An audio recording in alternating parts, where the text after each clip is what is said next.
que el ser humano es el único que se tropeza 2 veces con la misma piedra, el único animal que es capaz de tropezarse 2 veces con la misma piedra. Y yo creo que nosotros los argentinos tenemos una particularidad adicional. No sé si seremos superhumanos o qué, pero somos capaces de tropezarnos 23 veces con la misma piedra.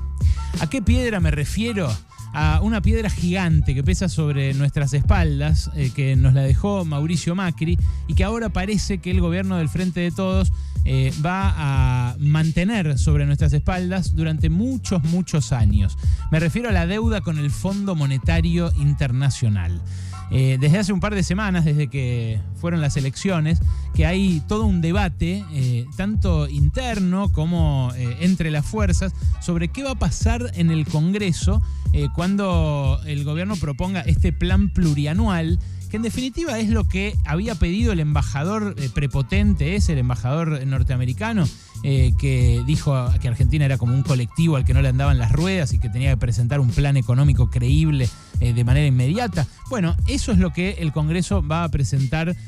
a pesar de que algunos patalearon, le van a hacer caso, y es lo que va a presentar en diciembre. La información que tengo yo, la de último momento, es que la delegación del fondo va a llegar el lunes de la semana que viene. O sea que el lunes ya va a aterrizar un equipo de interventores, de los que después van a venir cada 3 meses a auditar la economía argentina, que durante toda la semana que viene se van a poner de acuerdo en cuál va a ser el contenido de ese programa plurianual y que después lo van a mandar al Congreso, donde llegaría la semana del 13 o incluso quizás la otra, la semana del 20, justo antes de las fiestas de fin de año. Esas mismas fuentes que pude consultar este fin de semana me dicen que es muy probable que el memorándum, que el acuerdo posta con el fondo, se termine firmando entre Navidad y Año Nuevo. En ese momento medio de duermevela en el que estamos todos medio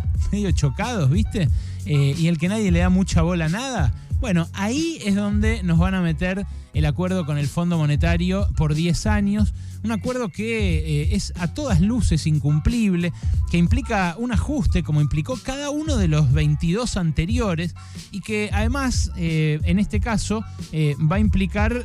ir hacia metas como por ejemplo una brecha menor a través de mecanismos como una devaluación del oficial. O sea, otra vez pérdida del poder adquisitivo del salario para todos nosotros. ¿Por qué el presidente Alberto Fernández siempre se espantó ante la perspectiva de ser el presidente del default, pero no el que se resignó a cogobernar con el fondo? Bueno, es un misterio para mí, es una inquietud que me parece se va a saldar con el correr del tiempo, pero lo que me llama la atención es que haya quedado tan pronto atrás en la memoria ese recuerdo de todos los acuerdos anteriores, todos los desde 1956, cuando Alzogaray lo introduce en el país como ministro de Economía de la dictadura de ese momento, hasta 2018, esos acuerdos que supuestamente eran precautorios solamente para tomar un poco de plata y que después terminaron en la peor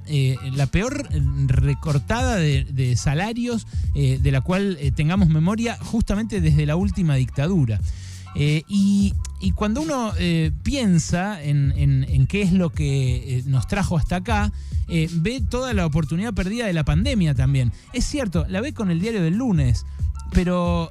¿qué habría pasado si al asumir Alberto Fernández ganando en primera vuelta y con un gobierno de Macri recontra desprestigiado, hubiera dicho, bueno, miren, tengo esta situación que es inmanejable y necesito que la discutamos entre todos? ¿Qué tal si ese debate que va a estar recién ahora en el Congreso se hubiera dado democráticamente en toda la sociedad? En vez de gastarse como se gastaron 6.000 millones de dólares en pagarle deuda al Fondo Monetario en un momento en el que tenemos a la mitad de la población hundida en la pobreza. Claro, un montón de gente cuando yo digo esto, y es más, cuando también digo que igual con el acuerdo con el fondo va a ser imposible pagarles en los plazos que ellos están poniendo, mucha gente me dice, bueno, es lo que necesitamos para que vuelva la certidumbre, para que vuelva la confianza y para que se cree empleo.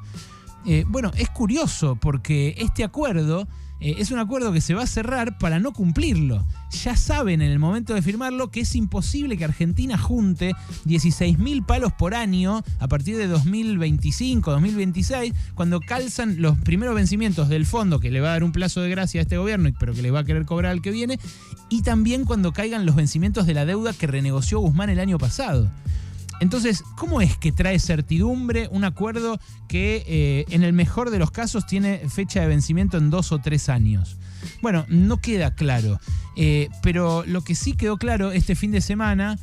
con la carta de Cristina Fernández de Kirchner es que la resistencia a este acuerdo no va a partir del propio seno del gobierno. Cristina admitió en su carta que el acuerdo puede ser desastroso otra vez para las grandes mayorías de la Argentina, pero responsabilizó a Alberto Fernández, que quiere firmar el acuerdo, y a la oposición, que también quiere firmar el acuerdo, de lo que vaya a pasar con ese entendimiento. De algún modo la carta de Cristina, para mí, esta es mi lectura, ustedes me pueden decir si tienen otra, y de hecho el kirchnerismo la lee de una manera diferente, pero para mí Cristina renuncia a caudillar una posición más dura que incluso sin romper, incluso sin declarar el default con el Fondo Monetario, se podría esgrimir todavía ahora, aún con todas las oportunidades perdidas que dejó la pandemia. Bueno, hay quienes dicen, por ejemplo, que se podría tomar y renegociar y empezar a pagar solamente la deuda que podía tomar Macri según las reglas del propio fondo, y la otra mitad, porque fue más de la mitad, se la podría poner en un plano contencioso y decir, bueno, esto no corresponde que lo paguemos porque no correspondía que se lo den a Macri y se lo dieron por razones políticas, como él mismo argumentó. Claro, yo entiendo que es clave mostrar voluntad de pago, que es clave no hacerse el loquito en una situación de tanta debilidad como la que tiene la Argentina. Pero me parece que se están perdiendo en el gobierno un antecedente que es el antecedente de el mejor periodo de crecimiento que haya tenido la Argentina en esta generación, que es el periodo en el cual no pagamos deuda con los acreedores privados y tampoco con el Fondo Monetario, porque había declarado el default Adolfo Rodríguez Sá en 2001, y porque Néstor Kirchner y Roberto Lavagna después resistieron mucho los intentos del Fondo Monetario para fijarle reglas a esa recuperación, hasta el momento en el que esa convivencia ya se hizo imposible, y ahí Kirchner decidió pagarle toda la deuda al fondo y deshacerse de esas revisiones trimestrales, de esa especie de tutela o cogobierno permanente que siempre implica un acuerdo con el fondo. ¿Qué puede traer este acuerdo? Bueno, puede traer una devaluación, puede traer un aumento de tarifas el año que viene, puede traer un aumento de la pobreza, puede traer un incremento de la inflación también, precisamente por la devaluación que amenaza con empujar, y todo eso, que es la receta ortodoxa de siempre del Fondo Monetario, va a cristalizar por muchos años una foto distributiva que es muy injusta, que es la foto actual, que es un punto de partida en el cual ni siquiera se puede empezar a negociar. ¿Por qué? Y bueno, porque hay demasiados desocupados, hay demasiada gente en la informalidad, hay demasiada gente debajo de la línea de pobreza, como para que pueda resolverse con esa especie de gradualidad que prometen los que dicen, ahora sí va a haber clima, ahora sí va a mejorar la situación. Los que proponen patear el tablero son unos loquitos. Yo lo primero que quiero desterrar es eso, porque me parece súper choto para el debate público. Descartar las alternativas que había y que todavía hay para discutir la deuda con el Fondo Monetario,